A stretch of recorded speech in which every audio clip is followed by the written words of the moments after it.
उस औरत को हंसता हुआ देखकर विराज पूरी तरह से सरप्राइज था। विराज उस औरत का एटीट्यूड नहीं समझ पा रहा था और उसे ये भी समझ नहीं आ रहा था कि आखिर विराज ने ऐसा क्या कह दिया जिस वजह से वो औरत हंस रही है। तुरंत ही विराज ने कठोर अंदाज में उस औरत से कहा, इसमें हंसने वाली कौन सी बात है? हाँ, तुम सही कह रहे हो, माफ करना, इतना फनी सीन देखकर मुझसे रहा नहीं जा रहा।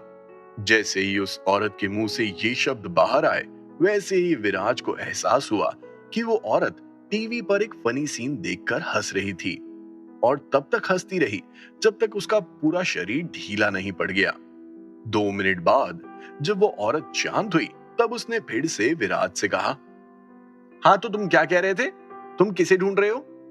वो व्हाइट क्लाउड में जो सुषमा आंटी थी। अपने गुस्से को काबू में रखते हुए विराज ने कहा। जैसे ही विराज के मुंह से वो शब्द बाहर आए, वैसे ही वो औरत फिर से जोर से हंसते हुए बोली, यंग मैन, तुम तो टीवी में आए उस फनी सीन से भी ज्यादा हिलेरियस हो। सुषमा आंटी अभी शायद हैदराबाद में है। हैदराबाद में कहां है मुझे नहीं पता, तुम्हारे लिए मैं उन्हें कहां से ढूंढ के लाऊं? उस औरत की बात सुनकर विराज फिर से गुस्सा हो गया था। इससे पहले कि विराज अपना कोई रिएक्शन देता, उसने देखा कि एक मोटा सा आदमी उनकी तरफ ही बढ़ता हुआ आ रहा है। क्या हो गया? तुरंत ही उस मोटे आदमी ने अपना मुंह खोलते हुए कहा, सर। जैसे ही उस औरत ने अपने सामने उस मोटे आदमी को देखा, तुरंत ही उसने टीवी बंद कर दिया था। सर, ये दोनों कह रहे हैं कि इन्हें सुषमा आंटी से मिलना है। मैंने इन्हें बता दिया कि सुषमा आंटी मुंबई में नहीं है और पता नहीं ये कौन से व्हाइट क्लाउड की बात कर रहे थे। मैंने तो। इससे पहले कि वो औरत अपनी पूरी बात कहती, उस मोटे आदमी ने बीच में ही उसे टोकते हुए कहा, किसने कहा तुम्हें कि सुषमा आंटी मुंबई में नहीं है? तुम्हारे पास और कोई काम धाम नहीं है क्या? टीवी पर ये सस्पेंस और कॉमेडी देख देख कर तुम सबकी जिंदगी में कॉमेडी और सस्पेंस का खेल खेल रही हो। अब तुम यहाँ खड़ी खड़ी क्या कर रही हो? जाओ अपना काम करो। समझ गई सर। ये बोलते हुए वो औरत वहां से निकल गई थी। जैसे ही उस मोटे आदमी के मुंह से ये शब्द बाहर आए, वैसे ही विराज ने उस मोटे आदमी का हाथ पकड़ लिया और सैडनेस और एक्साइटमेंट के बीच में होने वाली फीलिंग्स के साथ बोला, सर, आपने भी कहा कि सुषमा आंटी मुंबई में ही है। मुंबई में कहां है? विराज की बात सुनकर उस मोटे आदमी ने विराज को ऊपर से नीचे तक देखा और बोला, तुम उनके क्या लगते हो? मैं उनका पोता हूं। जैसे ही विराज के मुंह से ये शब्द बाहर आए, वैसे ही उस मोटे आदमी ने गहरी और लंबी सांस लेते हुए कहा, तो तुम उनके नालायक पोते हो। क्या कहा तुमने? जैसे ही जितिन ने सुना कि वो मोटा आदमी विराज को नालायक पोता यानी एक तरीके से अनवर्दी वंशज कह रहा है, तो तुरंत ही जितिन के कदम उस मोटे आदमी की तरफ बढ़ने लगे थे। नहीं जितिन, ये सब करने की कोई जरूरत नहीं है। ये बोलते हुए विराज ने जितिन को अपनी ओर खींचा और उस मोटे आदमी को देखते हुए बोला, आप सही कह रहे हैं, मैं एक ग्रेट परिवार का वंशज हूं। विराज ने एबनॉर्मल तरीके से जवाब दिया, यंग मैन, ऐसा नहीं है कि मैं सिर्फ तुम्हारे बारे में बोल रहा हूं। तुम्हारी दादी यहां पर 1 साल थी, लेकिन मैंने कभी भी उनके किसी परिवार वाले को उनसे मिलते हुए नहीं देखा। कोई मिलने ही नहीं आता था। आज तुम अचानक से आए हो और उनके बारे में पूछ रहे हो। उस मोटे आदमी के मुंह से निकले शब्दों को सुनकर विराज अशेम्ड भी था और साथ ही साथ स्पीचलेस भी। उसी वक्त जितिन ने अपना मुंह खोलते हुए कहा, भाई विराज, पहले ये कंफर्म तो कर ले कि हम जिन्हें ढूंढ रहे हैं वो लेडी वही है या कोई और है। जब जितिन और विराज इस कंपनी में आए, तब उनकी मुलाकात एक औरत से हुई जिसे शायद व्हाइट क्लाउड ऑर्फनेज के बारे में नहीं पता था, लेकिन वो मोटा आदमी शायद जानता था। दोनों के रिएक्शंस देखकर जितिन को कुछ भी समझ नहीं आ रहा था और यही वजह थी कि जितिन ने पहले विराज को कंफर्म करने के लिए कह दिया था। जितिन की बात सुनकर विराज को भी एहसास हुआ कि अगर सच में वो औरत व्हाइट क्लाउड ऑर्फनेज वाली सुषमा आंटी नहीं हुई, तो फालतू में वो अपने आप को ब्लेम करेगा और उससे उसे कुछ भी हासिल नहीं होगा। जितिन की बात को उस मोटे आदमी ने भी सुन लिया था। तुरंत ही उसने विराज से कहा, मेरे फोन में उनकी एक फोटो है, लेकिन थोड़ी पुरानी है। देखते हैं अगर तुम उन्हें पहचान पाते हो। विराज को उन्हें देखे हुए अरसा बीत गया था। अब विराज की सुषमा आंटी कैसी दिखती होगी, विराज को कोई आइडिया नहीं था। लेकिन हाँ, सुषमा आंटी की एक तस्वीर हमेशा उसके दिमाग में कैद थी। इसीलिए विराज को पूरा यकीन था कि अगर वो उस तस्वीर में हुई तो वो उन्हें तुरंत ही पहचान लेगा।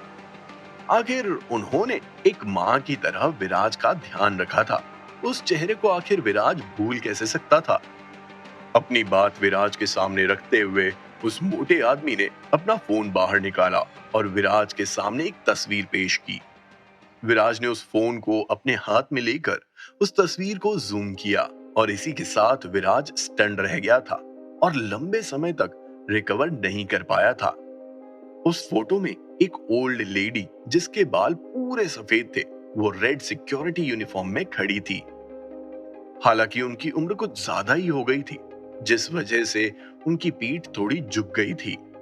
हालांकि वो फोटो इतनी साफ नहीं थी, लेकिन एक ही नजर में विराज ने उस ओल्ड लेडी को पहचान लिया था। वो ओल्ड लेडी और कोई नहीं बल्कि विराज की सुषमा आंटी ही थी, जिसे विराज कई सालों से ढूंढ रहा था। सर, क्या आप मुझे उनके पास लेकर चल सकते हैं?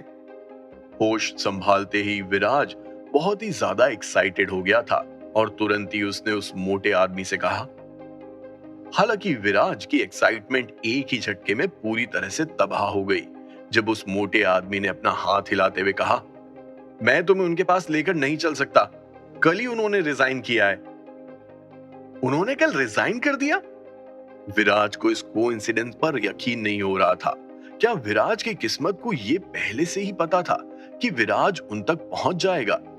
इसीलिए एक दिन पहले ही विराज की किस्मत ने सुषमा आंटी को विराज से और दूर कर दिया। क्या भगवान भी यही चाहता था कि विराज अपनी सुषमा आंटी से कभी नहीं मिल पाए?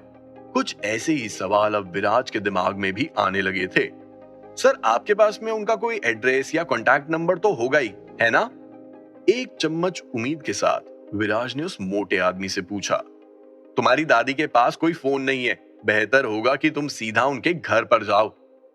शायद वो अभी अपना सामान पैक कर रही होगी। अगर तुम सही समय पर उन तक पहुंच गए तो शायद तुम्हारी उनसे आज मुलाकात हो जाए।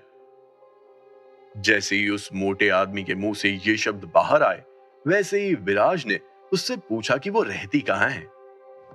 उस मोटे आदमी ने विराज को बताया कि शहर से थोड़ी दूर एक रेलवे लाइन है जो कालवा के लिए जाती है। उस रेलवे फाटक से 2 किलोमीटर दूर एक पुराने मकान में वो रहती है। सुषमा आंटी का एड्रेस मिलने के बाद विराज ने उस मोटे आदमी को शुक्रिया कहा और तुरंत ही जितिन के साथ कालवा रेलवे फाटक के लिए निकल गया था।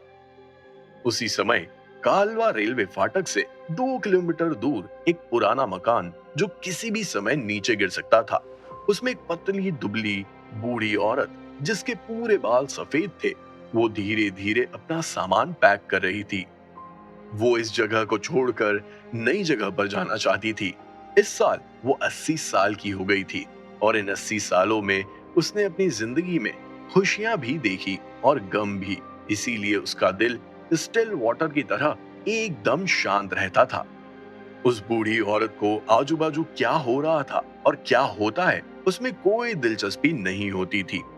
वो अपनी जिंदगी शांत और अपने उसूलों पर चलने वालों में से थी। हालांकि उस ओल्ड लेडी के मन में एक रिग्रेट था। वो रिग्रेट ये था कि उन्हें अपने पोते के बारे में कुछ भी पता नहीं था। अगर वो एक बार अपने पोते को देख लेती, भले ही वो मर ही क्यों ना गया हो, तो उन्हें शांति मिल जाती। लेकिन अफसोस, उस ओल्ड लेडी को अपने पोते के बारे में कुछ भी नहीं पता था। कुछ साल पहले कुछ गलतियों की वजह से व्हाइट क्लाउड ऑर्फनेज पे कहर टूट पड़ा था। उस कहर ने सुब्बू अंकल को सुषमा आंटी से छीन लिया और इसी के साथ व्हाइट क्लाउड ऑर्फनेज पर बुलडोजर चल गया। सारे बच्चे सड़क पर आ गए थे और सुषमा आंटी गायब हो गई थी। एक झटके में सुषमा आंटी की जिंदगी स्वर्ग से नर्क में बदल गई थी। उनके पोते के साथ साथ सारे बच्चे भी गायब हो गए थे। किसी भी बच्चे के बारे में सुषमा आंटी को कुछ भी नहीं पता चला। अगर आज सुषमा आंटी का पोता जिंदा है तो वो काफी बड़ा हो गया होगा। विराज, तुम्हारी दादी तुम्हें बहुत याद करती है। क्या तुम अभी जिंदा हो? विराज को फुटपाथ से उठाने के बाद सुषमा आंटी और सुब्बू अंकल ने विराज को अपना पोता बना लिया था। मरने से पहले वो सब कुछ विराज के नाम पर ही करना चाहते थे, लेकिन अफसोस, सुब्बू अंकल की मौत हो गई। व्हाइट क्लाउड ऑर्फनेज पर बुलडोजर चल गया। सुषमा आंटी गायब हो गई। उनका पोता विराज उनसे अलग हो गया और आज तक दादी अपने पोते के लिए तरस रही थी। मन ही मन विराज को याद करते हुए उस ओल्ड लेडी ने एक गहरी सांस ली और एक लकड़ी के बिस्तर पर बैठ गई थी। बुढ़िया, तुम यहाँ से जा रही हो या नहीं? अभी वो सुषमा आंटी अपने पोते के ख्यालों से बाहर भी नहीं आई थी कि तभी अचानक से एक औरत की तीखी आवाज उनके कान में पहुंची। उस आवाज को सुनते ही सुषमा आंटी की रूह कांप गई। जिस सामान को जैसे तैसे उन्होंने थैली में रखा था, वो थैली उनके हाथ से छूट गई और सारा सामान इधर उधर फिर से बिखर गया था। ये देखकर उस औरत ने फिर से अपना मुंह खोलते हुए कहा, बुढ़िया, 3 घंटे से तू यही कर रही है, सामान उठा रही है और उसे गिरा रही है। बाप रे, इतना सारा कचरा है तेरे पास, आखिर इस कचरे का तू क्या करेगी? तू तो बस इस घर से निकल जा। जिसने ये कहा वो करीब 30 साल की थी। सुषमा आंटी इस औरत के घर में एक किराएदार थी। सॉरी मालकिन, मेरी पैकिंग लगभग हो ही गई है, मैं जल्दी से निकल जाऊंगी। ये बोलते हुए सुषमा आंटी फिर से नीचे झुकी और अपना सामान उठाने लगी। जैसे जैसे वो अपना सामान उठा रही थी, वैसे वैसे उनके सामने से डस्ट निकल रही थी। हे भगवान, मेरे घर का सत्यानाश कर दिया इस बुढ़िया ने। जब उस औरत ने कमरे का ऐसा हाल देखा तो तुरंत ही वो सुषमा आंटी को मन ही मन कोसने लगी थी। वैसे सुषमा आंटी के पास ज्यादा सामान नहीं था। एक मिनरल बॉटल थी, कुछ खाने का सामान था, कुछ कपड़े थे, कुछ बर्तन थे, बस इससे ज्यादा कुछ भी नहीं।